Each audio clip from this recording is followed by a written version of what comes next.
me as I dive into some real-life paranormal encounters that are so wild. I'm challenging myself to keep my cool and not freak out. There's something about real-life paranormal encounters that captivates our imagination. Don't you think? It's like no matter how much we try to convince ourselves that ghosts, spirits, and supernatural beings are just figments of our imagination, there's always that tiny voice in the back of our minds that wonders what if. Many of us have been conditioned to be skeptical of paranormal events. We're taught to rely on science and empirical evidence, and anything that can't be explained by these means is automatically dismissed as superstition or fantasy. But what about those experiences that can't be rationalized, that defy explanation?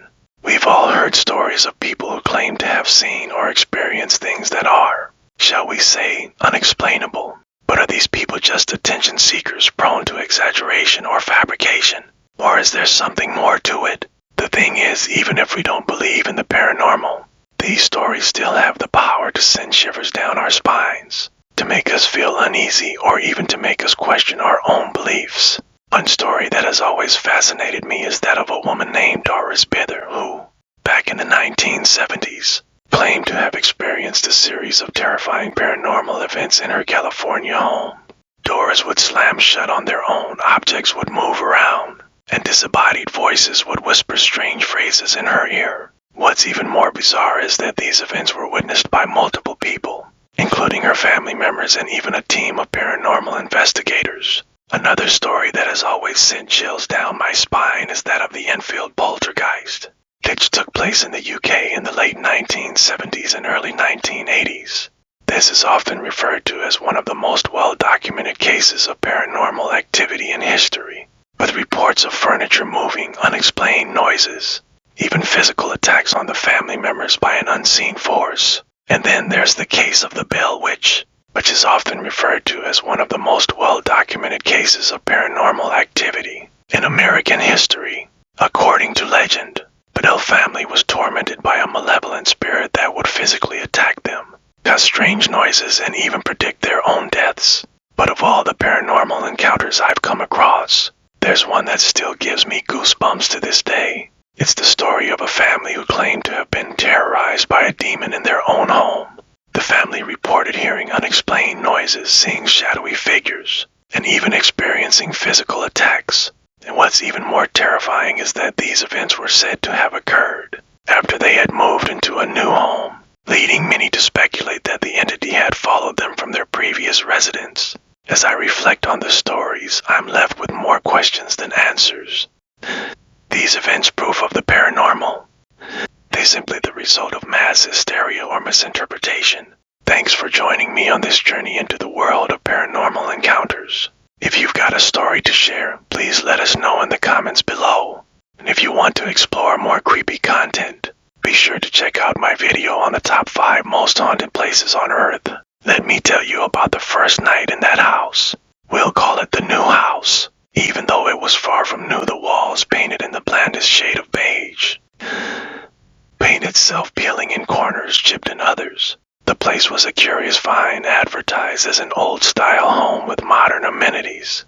But there was something strange about the way my wife found it. The look she gave me when she showed the listing. It was almost as if she were under some kind of spell. She was practically glued to the photos, her eyes bright and her voice filled with the kind of excitement I hadn't seen in her for years. The place was bigger than what we needed.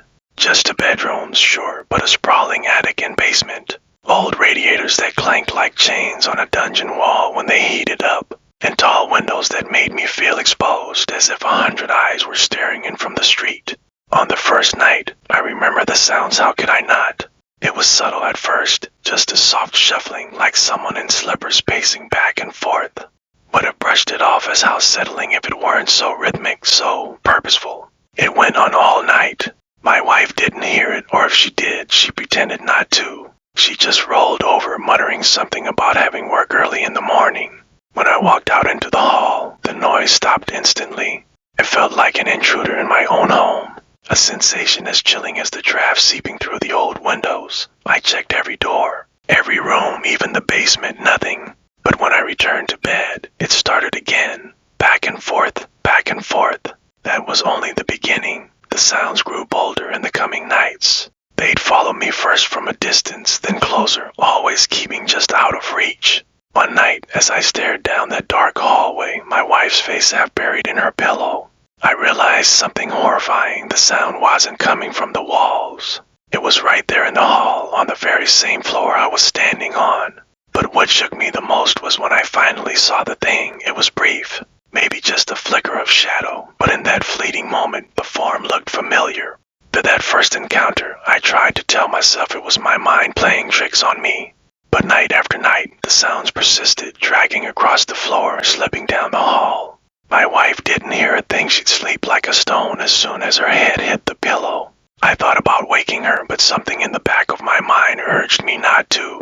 Whatever this thing was, it felt personal, like it was for my eyes and ears alone. A week in, I started seeing things during the day. Shadows stretched wrong, elongated figures that appeared from corners I was certain should have been empty. Flickers just out of sight, like something moving away as soon as I turned my head. I'd go to the kitchen for a glass of water and feel something watching me from the living room. But the real terror started with the photos. One evening, I was sorting through some of our family pictures. My wife loves to hang them on the walls of every place we live to make it feel like home. The frames and the photos were sprawled across the table, waiting for her to come in and decide where to hang them. I lifted one photo of us at a beach, a little grainy but warm and full of life. But there, in the background, just over my shoulder, was a smudge.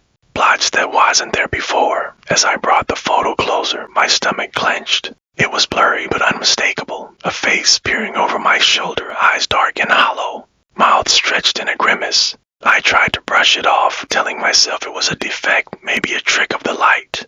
But I couldn't shake the feeling that I'd seen the face somewhere before. Still, I put the photo aside and pulled out another picture of our anniversary dinner the year before. And there it was again, that same faint figure, hovering just behind me. The next few nights, I could barely sleep. I kept the hall light on, even though the faint glow of it through our door felt oppressive somehow, like it was daring the shadows to crawl closer. But every night, they did come closer. And that one night, I swear, the scratching on the floor sounded as if it were just inches from my side of the bed. It was around 3 a.m. when I woke to a sound that was new, whispering, just barely audible over the rustle of the sheets. Words slurred and faded like someone speaking underwater. It was repeating something, a strange string of sounds I could hardly make out. But as I strained my ears, the words crystallized just enough to send a chill deep into my bones. It was my own name. The sound of my own name whispered in that guttural voice rooted me in bed, paralyzed. My mouth was dry, my pulse hammering against my ribs, but I couldn't move a muscle.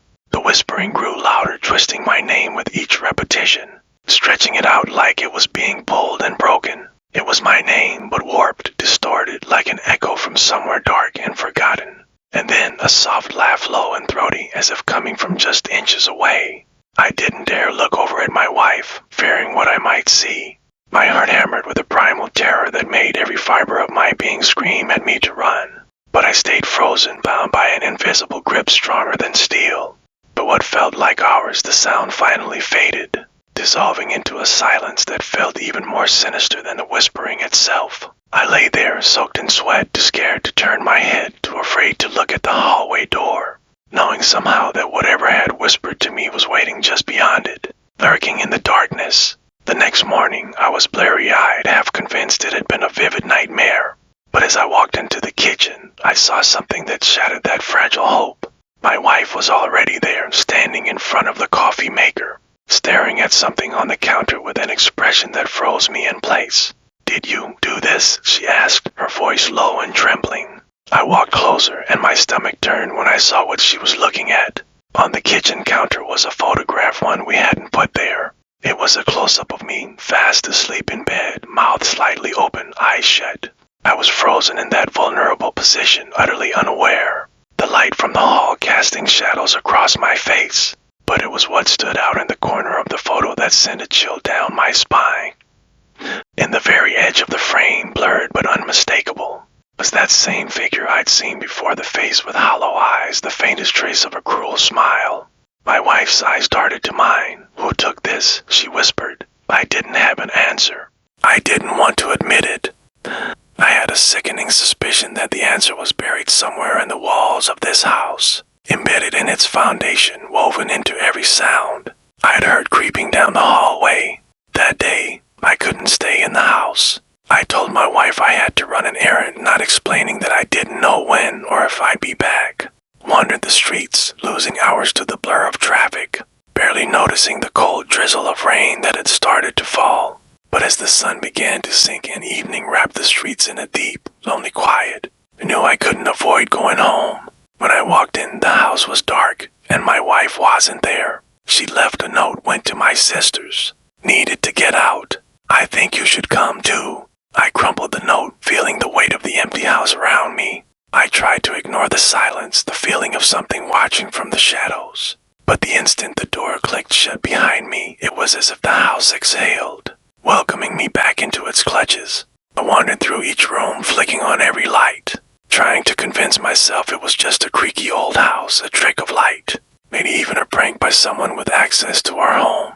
But as I turned on the light in the upstairs hallway, something flickered, a fleeting figure in the mirror standing right behind me. I turned, heart racing, but nothing was there. Just the empty, gaping dark of the hallway. The shadows lengthened as the hours passed, stretching across the walls like reaching hands. I didn't dare go to bed. Instead, I sat in the living room, watching the doorway, clutching a cup of cold coffee.